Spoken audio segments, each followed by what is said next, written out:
प्रदोष व्रत। यह व्रत हिंदू तिथि के अनुसार 13वें दिन यानी त्रयोदशी को होता है।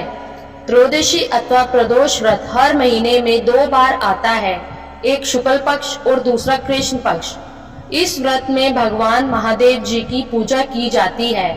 यह प्रदोष व्रत करने से मनुष्य के सभी पाप धुल जाते हैं और उन्हें शिव धाम की प्राप्ति होती है। त्रयोदशी अर्थात प्रदोष का व्रत करने वाला मनुष्य सदा सुखी रहता है। उसके संपूर्ण पापों का नाश इस व्रत से हो जाता है। इस व्रत के करने से सुहागन नारियों का सुहाग सदा अटल रहता है। बंदी कारागार से छूट जाता है। जो स्त्री पुरुष जिस कामना को लेकर इस व्रत को करते हैं, उनकी सभी कामनाएं कैलाशपति शंकर जी पूरी करते हैं। सूत जी कहते हैं, त्रयोदशी व्रत करने वालों को 100 गौ दान का फल प्राप्त होता है। इस व्रत को जो विधि विधान और तन मन धन से करता है, उसके सभी दुख दूर हो जाते हैं। प्रदोष व्रत कथा। बहुत पुरानी बात है। एक पुरुष का नया नया विवाह हुआ था।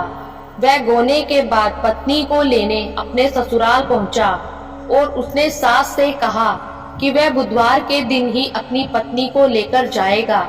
उस पुरुष के सास ससुर बोले और साले सालियों ने भी समझाया कि बुधवार को पत्नी को विदा कराकर ले जाना शुभ नहीं है, लेकिन वह पुरुष नहीं माना।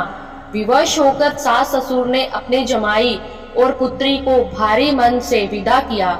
पति पत्नी बैलगाड़ी में चले जा रहे थे। एक नगर के बाहर निकलते ही पत्नी को प्यास लगी। पति लोटा लेकर पत्नी के लिए पानी लेने गया। जब वह पानी लेकर लौटा, तब उसने देखा कि उसकी पत्नी पराये व्यक्ति द्वारा लाए लोटे से पानी पीकर हंस हंस कर बात कर रही थी।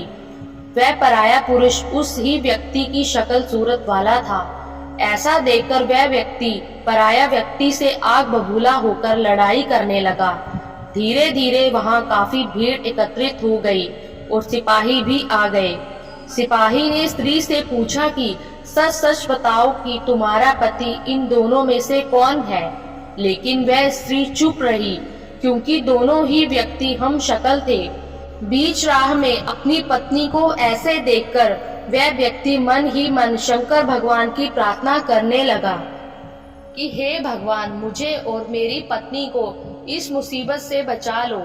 मैंने अपनी पत्नी को बुधवार के दिन विदा कराकर जो अपराध किया है, उसके लिए मुझे क्षमा कर दो।